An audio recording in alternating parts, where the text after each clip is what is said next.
My name is Chen Chen, and I work for the Singapore Institute of International Affairs. I'd like to thank Haze for inviting me to this very exciting public dialogue on Haze. It gives me an opportunity to visit the SIM University. It's the first time I'm here, so good to be here. I'd like to thank my panelists for being here as well. Stefano's a familiar face to me. We see each other a lot at one of the sustainability and palm oil conference at Ital I just met recently, but we had a chat about her work, so thank you for being here. I guess just to begin with, it is a very broad topic when we talk about Haze-free palm oil in Singapore. But I guess we're lucky in the sense that we have Stefano from RSPO here, and for those of you who are not familiar with RSPO, it stands for Roundtable for Sustainable Palm Oil. We do certification for basically palm all around the world, but Stefano can probably tell you more about this. So I guess to begin with, our panel is going to look more at the demand side for Haze-free palm, and it's going to be also looking at within Singapore itself what we can do to basically increase demand for Haze-free palm oil. Since we don't have a lot of time, I would get the panelists to maybe introduce yourself and tell the audience a little bit more about what we do, and then we'll come back for a round of discussion about tackling the demand side for certified sustainable palm oil in Singapore. Shall we do that?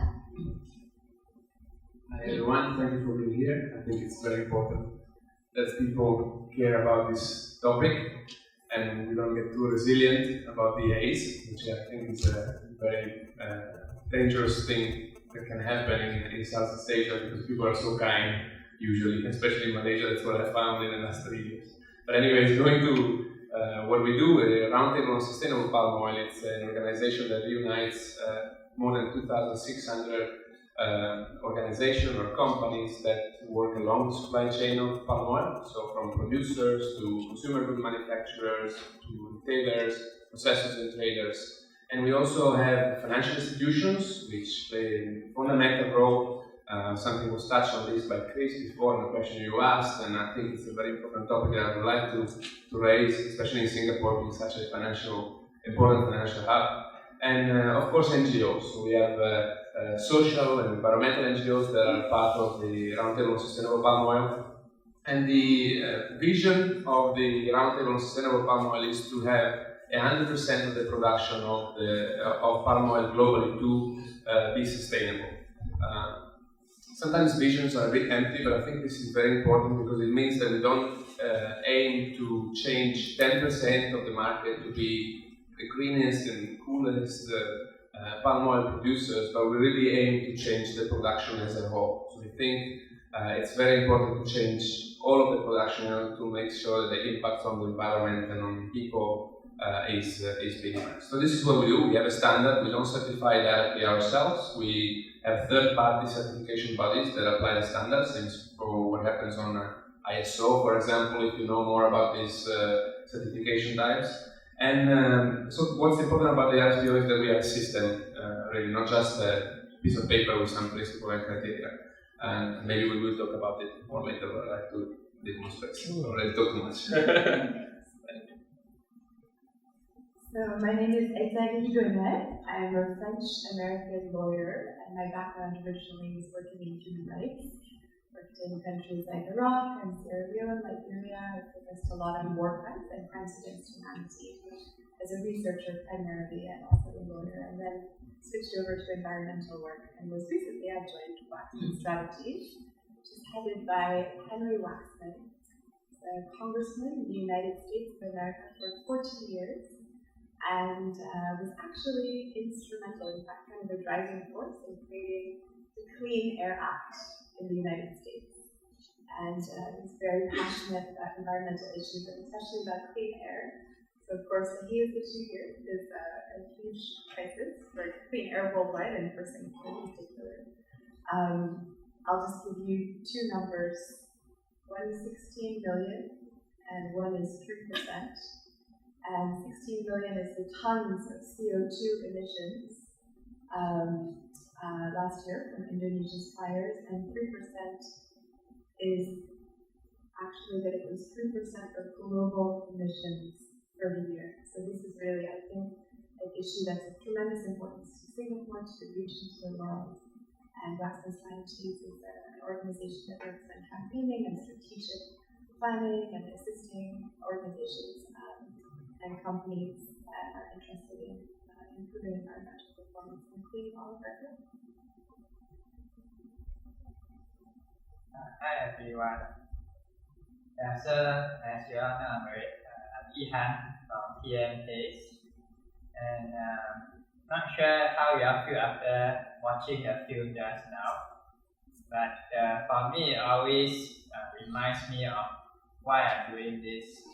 First, how I started up with co-founding PM Haze was when in 2013 I went down to Indonesia, saw the burnt out areas, and talked to the farmers there on the ground.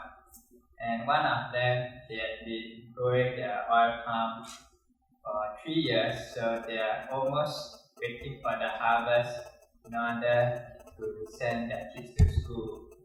But fires just swept in from a neighboring village and destroyed their entire livelihood, their entire dreams in just a few days. So for me, I want to stop all this because I don't want them to suffer again. And in Singapore, many people feel that there's actually nothing we can do.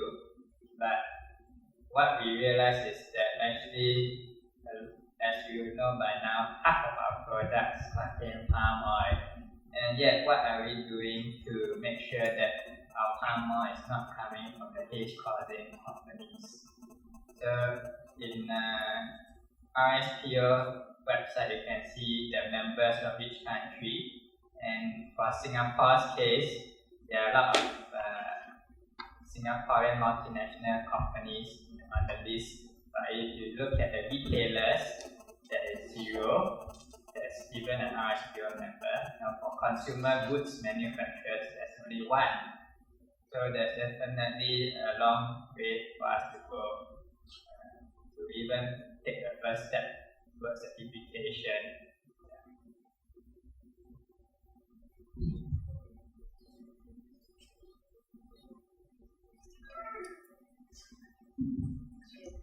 Thank you, everyone.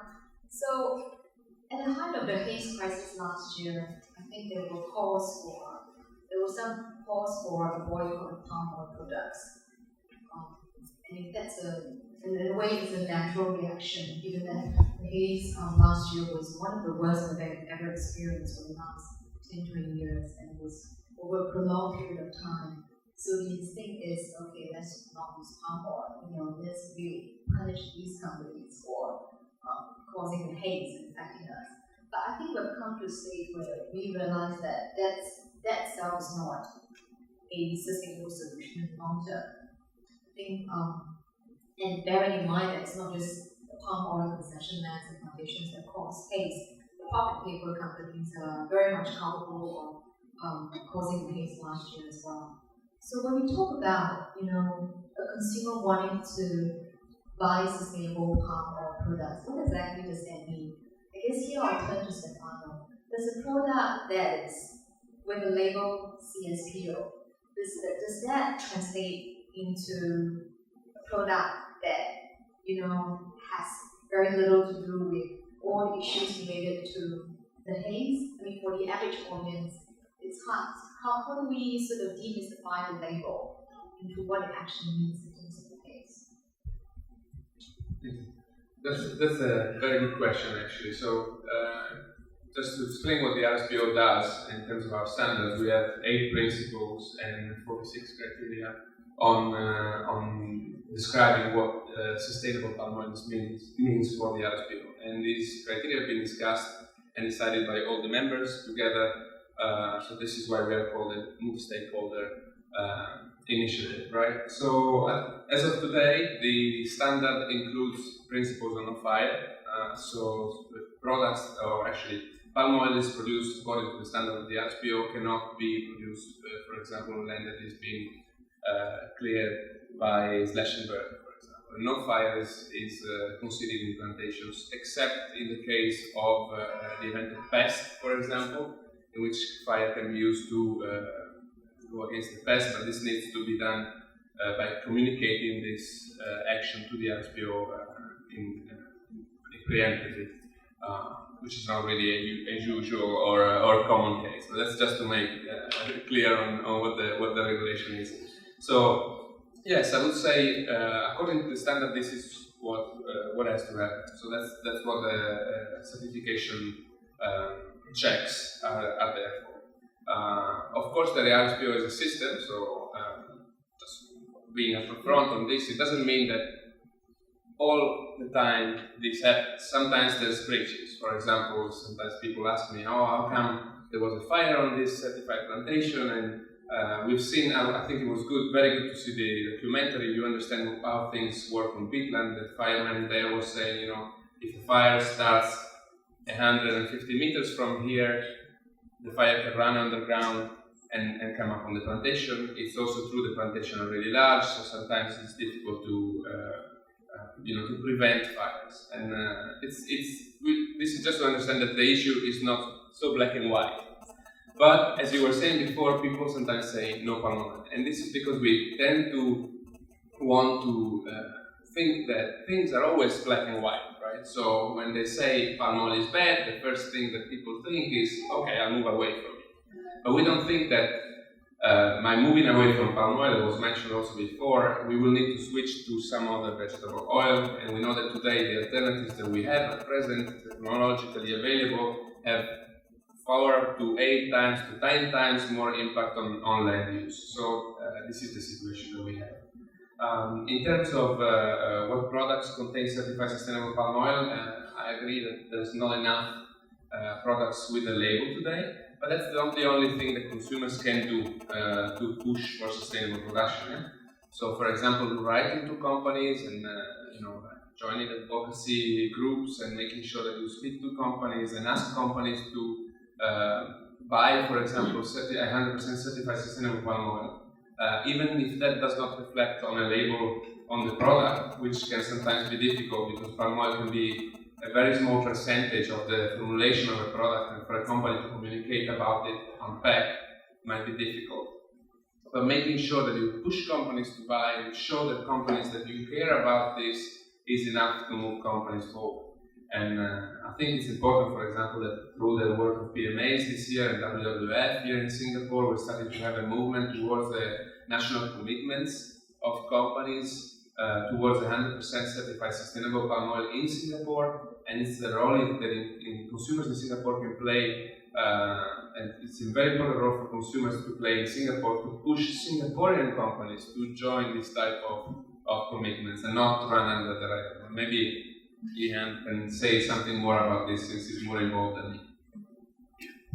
We're going to stay on RSPO for a bit longer, simply because it is held as the gold standard for sustainable palm oil worldwide. But recently, an RSPO was put in the limelight a little bit for two reasons. The first is it expelled one of the largest palm oil growers in Malaysia, that is IOI, from its membership, and that news was a shock to a lot of industry observers. And there were some who said that the decision-making process itself was very abrupt and not transparent. And I guess the other concern raised by observers is that if you push out such a major producer of palm oil in Malaysia, so what's going to happen to them? They're going to continue to grow, but how do we ensure that the products that they continue to grow and produce will still be considered sustainable? So that was one area. And then RSPO also, I guess, in a way, came into the spotlight again for a second reason, which is a recent report by Eyes of the Forest, which found that companies that are members of RSPO, like Williams and us, found that they had violated their commitments to no deforestation, no exploitation, no policy, because the supply chains, within the long supply chain, some of the males in which that supplied to them were found to be receiving there's a lot of acronyms in the palm oil sector. So the FFB was found to be basically coming from origins which were not necessarily certified. So I guess even if we were to endorse the RSPO label, which again I have to emphasize is the gold standard, how can the consumer or the retailers sort of how do we start to wrestle with all of these issues? Given the controversies that have arisen, and you tell please feel free to chip in as well. But I know it's the spotlight in the middle of it. I'll respond to this and then try and pass the mic. Okay, so just on the first question, just a bit of clarity. So we haven't expelled IOI from the membership. There's a suspension of the certification, which is different. It means that IOI is still part of the RSPO as a member, and this is because the RSPO has a no cut and run type of policy with members. Actually, I think it's very bad that we have to come to this point, because the way we would like to see it to happen is that the company can manage to improve on their practices before reaching the stage where we have to suspend certification, which is not ideal. Also because this has an impact not only on IOI, but has an impact on other RSPO members that were supplying from IOI, for example. They now find themselves in a position where it's very difficult to find suppliers certified sustainable product. So that's one thing. But that's the process is very transparent.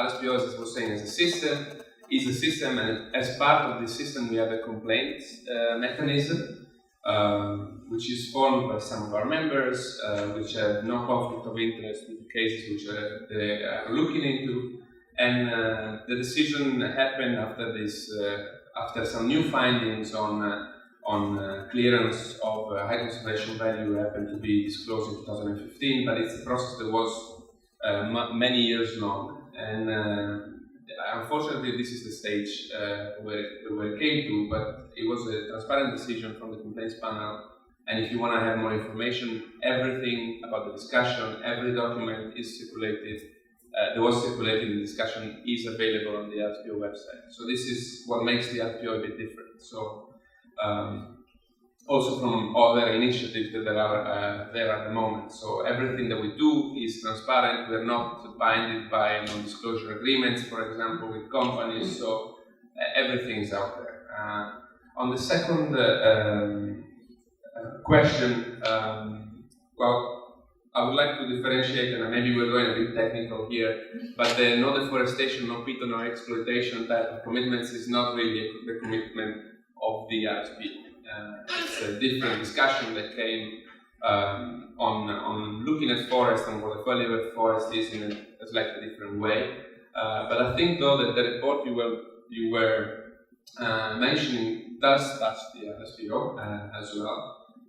Sometimes it touches the RSPO in the sense that not all the products that are sourced come from certified sources. That can happen in an environment such as Indonesia, because sometimes, for example, the input to mills comes from smallholders, and traceability at that end of the supply chain is really difficult to assess. This said, for certified companies, smallholders are part of the certification process. And so making sure that the supply from smallholders is also part of the certification scope is part of the RSPO job. Of course, there's a situation in which this system can fail. As I was saying before, we cannot be we need to be upfront with this situation, making sure that this is the case. But as I was saying, we do have a complaints mechanism in this case. So for some of these cases, complaints have been raised, these are publicly addressed, and situations such as the IOI case can happen because this is the process of the RSPO. This said, I would like to make a metaphor, maybe. So let's say I was a chef at a wedding, okay, and I had my lunch to be served in 20 minutes, and I had 100 people to serve, and I had only prepared 20 meals. Would I focus on decorating the meals that I have prepared, or would I focus on preparing the other 80s that I haven't done? Myself, I would focus on preparing another 80 meals. And today we certified 21% of the production globally of palm oil. So I would really focus on making sure that the rest of the 80% is certified even by a minimum standard. And this is why I see also, for example, MSPO and ISPO, which are the standards from the governments, playing a role in raising the floor. But it's important that we do understand that this is not a game of the best player. It's a game of moving the industry along, and this is the role that the ISPO is playing, at least. And it's important also that there are advocacy groups that instead do the role of picking on a company or two.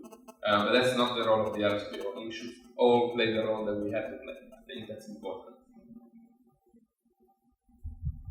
So I'd like to start by saying I think that actually the RSPO deserves a lot of credit, and that we just, as you mentioned, hit this really important moment with the suspension of IOI, because there had been accusations leveled at RSPO before that even blatant disregard of its own standards didn't lead to the kind of tough action that had been promised. And I think this is the tough action that was promised. And so I feel that many external players are looking now with more confidence to RSPO and are able now to believe that it has more teeth, it has more monitoring, and more reactive capabilities.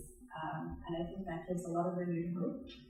So actually, I think it's important for all of us to realize that we've come through this great sort of moment in sustainability for palm oil. And I also feel that for many organizations, especially advocacy organizations, as you said, and researchers, I'd like to give an analogy, not a wedding but a house. RSPO is a way of bringing companies out of the wild into the house through the door. And once they've entered into that space, they're then free to build and go up the stairs and go up to the next flight and the next flight and the next flight of stairs. And of course, no one's talking about burning down the house or moving to a new house. I think that it's just incredibly important that the house has been built. RSPO is the house, is the front door. But it's also very heartening to see that there are some companies that have decided to go above and beyond. So they've joined RSPO, and then they've taken it to the next level. So Wilmar, which is a Singaporean company,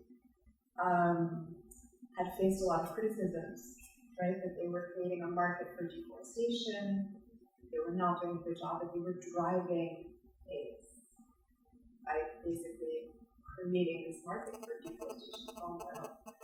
And they responded in a pretty remarkable way. I think it's important to give credit where credit is due. And they embraced no deforestation, no heat, no exploitation. And so once a company has come through the door, it's possible for more and more and more companies to embrace the same kind of approach that Wilmar has embraced, which is this no deforestation, no heat, no exploitation. And similarly, once you've begun the process, once you've taken these first steps, you can look at something called the HCS, which is, I think it's fair to say, a more ambitious way of protecting forests, taking things to the next level. It's a way of really calculating which forests are the most precious forests, the sort of primary, untouched forests with the highest biodiversity. And then once they're done, which forests are slightly less precious to us, have less biodiversity, they're more degraded. And then which forests are even more degraded, in fact so degraded that they don't have really that same level of biodiversity value.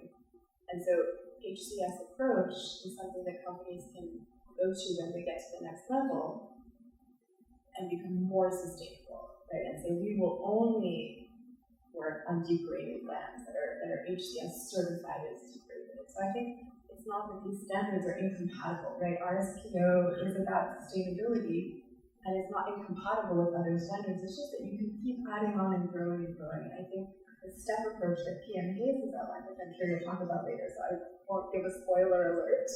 The step approach is, I think, a really good way to see it, moving up the stairs.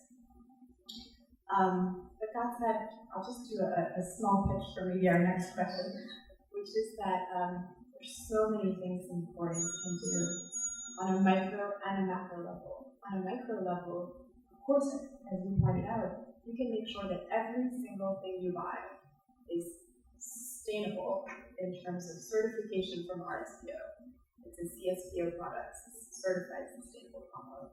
You can make sure everything you buy is FSC, which is something that you had mentioned when the FSC is more for pulp and paper.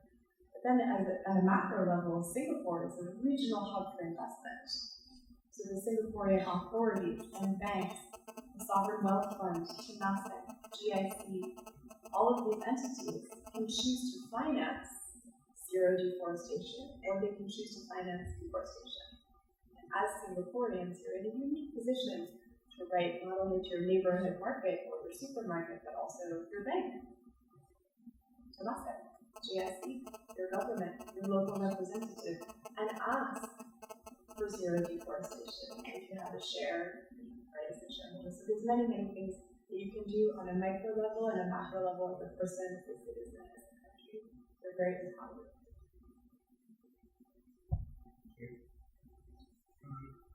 I think for Singaporeans, some of these topics may seem like very far out. Like, how do we even effect change?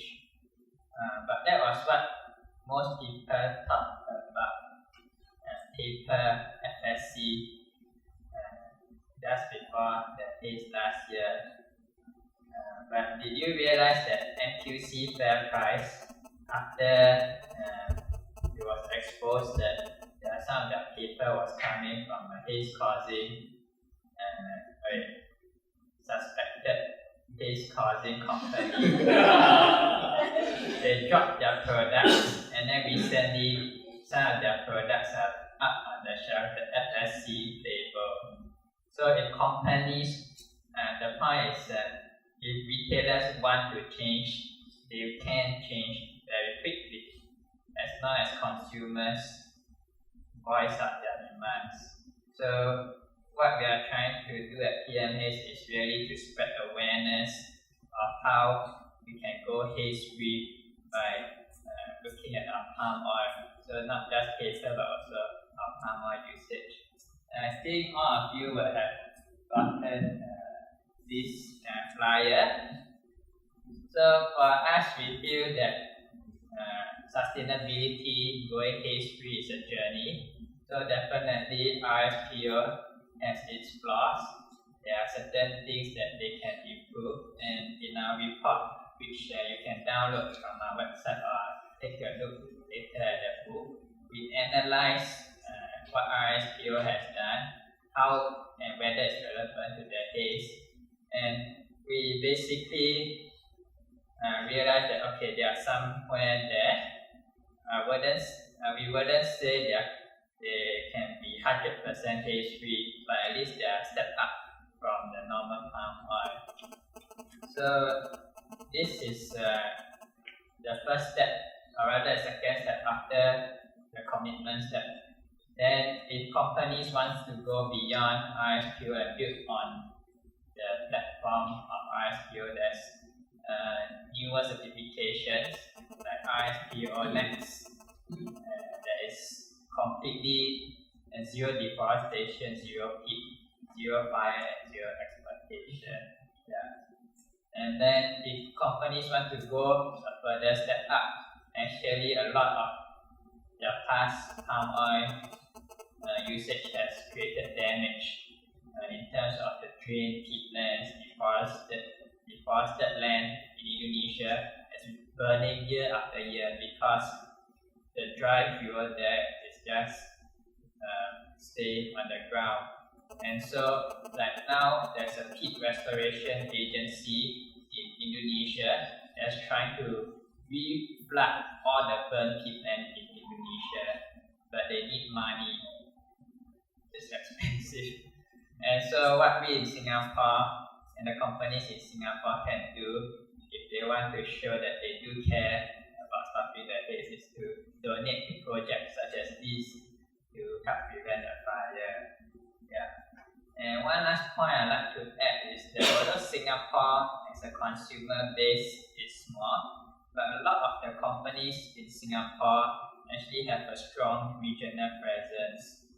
So, for example, BreadTalk is not just in Singapore, it's in Malaysia, Indonesia, China, Hong Kong, and beyond. So, we want Singapore companies, to be haze-free not just for the operations here, but in the entire global operations. And in that way, immediately once they go haze-free, they are putting pressure on their competitors, not just in Singapore, but in the whole region to follow suit.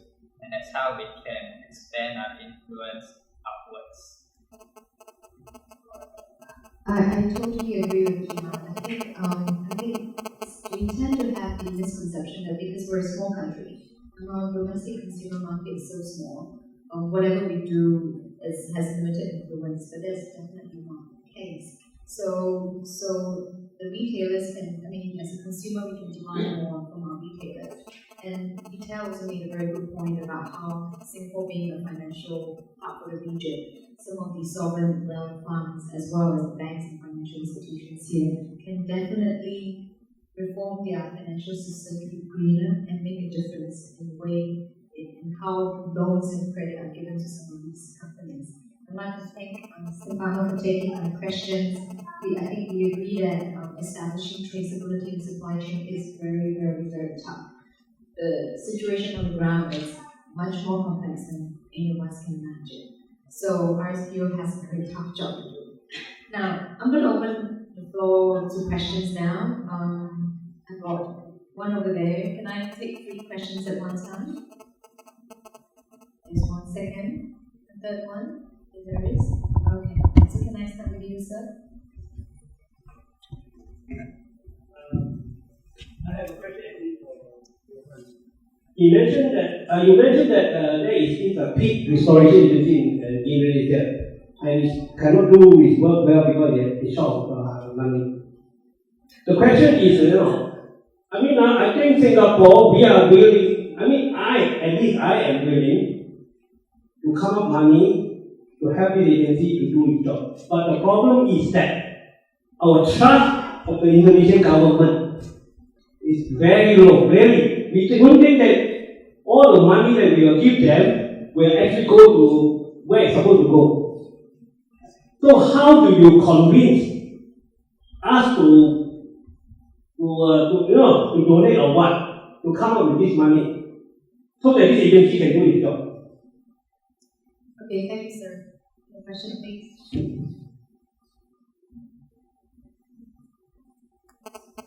Good afternoon. So, RSPO is great, but it's long term. And as you saw in the documentary, the people living in Kalimantan don't have a long term, and also the people in Singapore, we need some short term measures. And I think we've sort of outlined here, 2 ways that Singaporeans have powers: one is consumers, and then one is financiers. So my questions are related to the survey which was presented, which I also showed that there's just overwhelming support for the issue. Those numbers are actually huge in terms of popular support on doing something about their AIDS. So my question is, if so many people. Hi, I'm Christian from GMS. The question is for Stefano from RSPO. So recently, Joko Widodo, the president of Indonesia, also new instruction to ban all the new palm oil concessions. We also heard that some palm oil companies are not supportive to these new instructions. So this is my first question. So perhaps you can share with us the different companies' opinion about this new instruction. The second question is, in my opinion, because Singapore is still a small country, buying RSPO is my first step, but it's better if we can choose the best company to support. Let's say company A or company B is the best palm oil producers, so we can choose to buy the segregated palm oil from this company A or company B. So So that will create even sharper differentiations of which companies is leading, so that it can create a stronger momentum to push the other companies. So perhaps you can suggest one or two names of the companies to push which are the leading companies next. Okay. Before I pass the mic over to them, just a quick response to your question as well. The SIIA has actually spoken to NTUC FairPrice about creating sort of a section within the supermarket itself so that we can start to display, sort of RSPO or CSPO products. But they were very resistant to the idea. So, Why is that? I mean, to be honest, I didn't think that their reasoning was very logical, but something about it not making economic sense to them. So I think we have to remember that even them displaying, in some supermarkets you have an organic section. That's not always in the prime section if you think about it. And it took us several years before we start to understand what organic products are, and supermarkets actually maybe not promoting them, but having a dedicated section for them.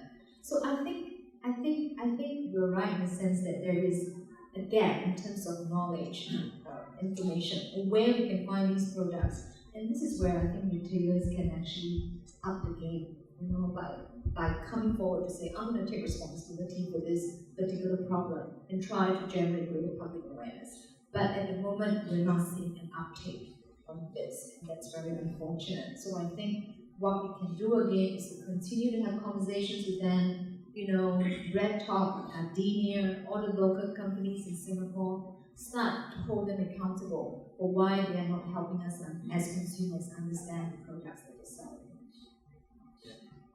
I totally agree with that, and rest assured that even 10 or 15 emails to these companies make a difference. It does make a difference. So although at a scale I don't agree that boycotting palm oil is the right solution because it's not going to change things, I do agree that pointing out to companies it's a very good way to go. It might not be the role of the RSPO, but it's certainly the role of other organizations.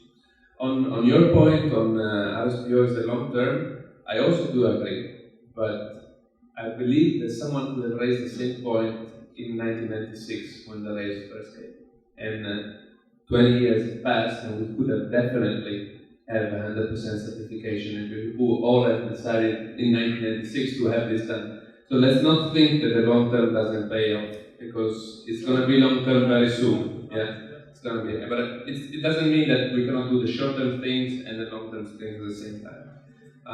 In terms of the products, I just wanted to make an announcement. The RSPO is working on an app that is something that we'll discuss also with PMAs. That will geolocate products that have RSPO logos on it, so it's going to be crowdsourced, because the way it works today is that we cannot track where the products are going to end up in supermarket shelves. We might know that they're produced in a certain place, but then they can go and be sold elsewhere. That's the case, for example, with the Body Shop products. We don't know where they are. In some places they are selling with the logos, in some places not. So having this crowdsourced is going to be the best way, we think, to have a place for consumers to really go and see where the products are available. And we hope that everyone is going to help on pushing that. I think if I'm missing something else, but it's a lot of questions. But the last one on our specific companies, the app is the best way. I think that's the only way, because having the logo is really the only way to assure that your supply chain, and there's a chain of custody. So there's the security that all what is contained in the product is certified. So having the logo is the best way. I wouldn't go company by company, I would go product by product, which is different. Sometimes you have companies that have part of their implementation certified and not, or things like this. So I wouldn't pinpoint players. I think there's many players that different percentage are working at the level of certification, and this should all be rewarded.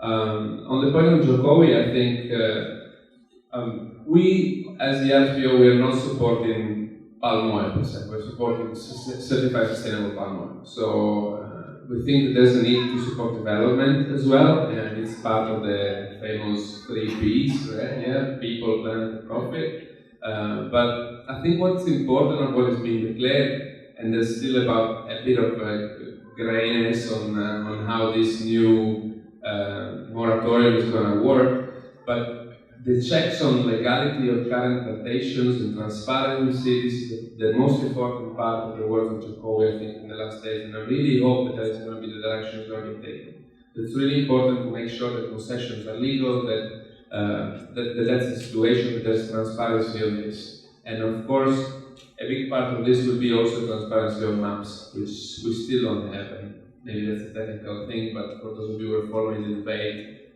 that's something to be really worked on. Have I missed something? I'll leave it to you first.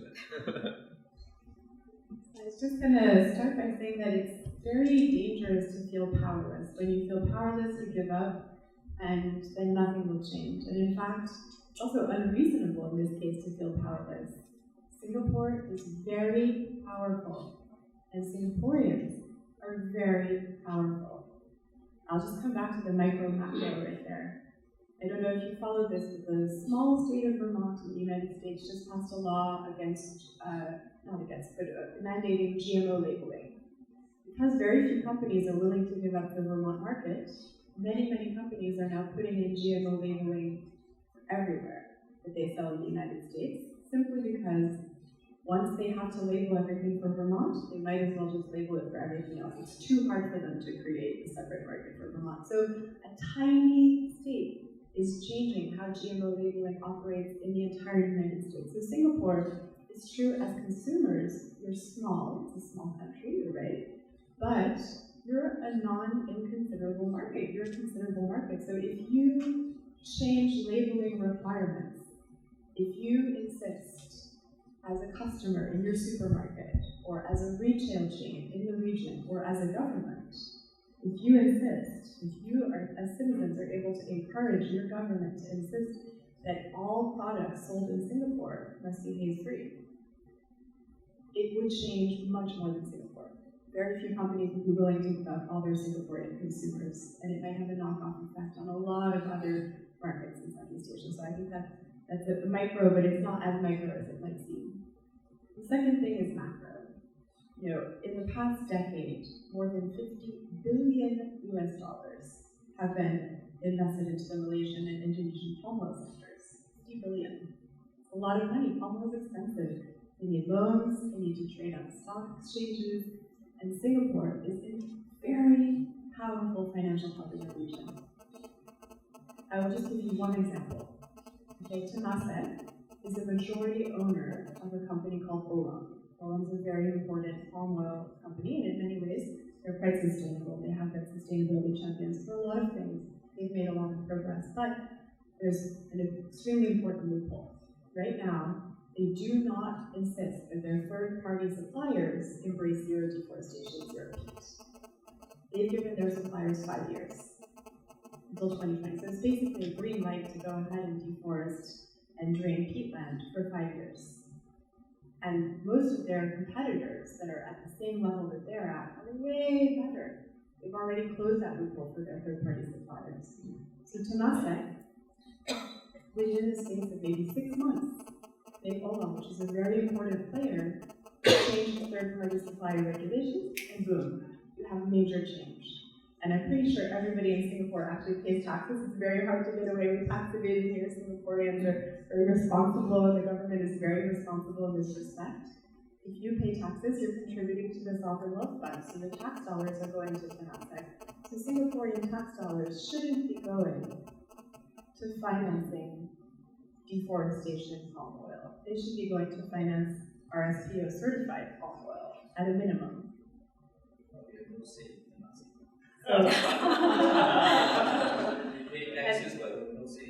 Well, yes and no, because as you said, 15 emails to a company will make a difference. Letters, conversations, it doesn't have to be a confrontation. It's not necessarily a confrontation, but letters, visits, emails, telephone calls, constructive engagement to request that your local supermarket change, that your parliamentarian understand your concerns, that Temasek embrace really serious environmental and social guidelines, ESG, that include zero haze, zero deforestation, zero burning. The same is true with GIC. I think Singapore is very powerful, and Singaporeans are very powerful, and this is a fixable problem. It's a changeable problem, and you can start changing it today.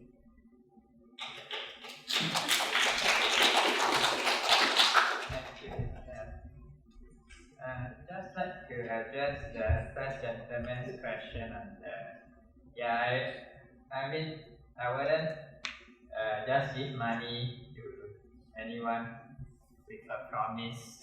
So I completely agree with you that there needs to be certain safeguards in place to make sure the money is used in a proper way. And so these things will take some time to sort out. But thank you for being willing to commit your money. So once we sort out the systems, we'll come back to you. So I don't know if you know that Norway has committed 50 million to support this peatland restoration agency, but they also make sure they have some safeguards, so they are not releasing the money directly until certain things are put in place. So we at PM Haze, we are not at that stage yet, but perhaps we are starting up at the 1 or 2 projects to identify local organizations that are trustworthy, make sure that they keep the books and the accounts properly, and then we hope to channel donations to support these small projects. So once we have confidence, then we'll see how we can help develop the system and scale up. I'll be very brief. I think it's important to remember that it's not necessarily about donating money to fix the problem. It's about turning off the tap that flows and that creates the problem.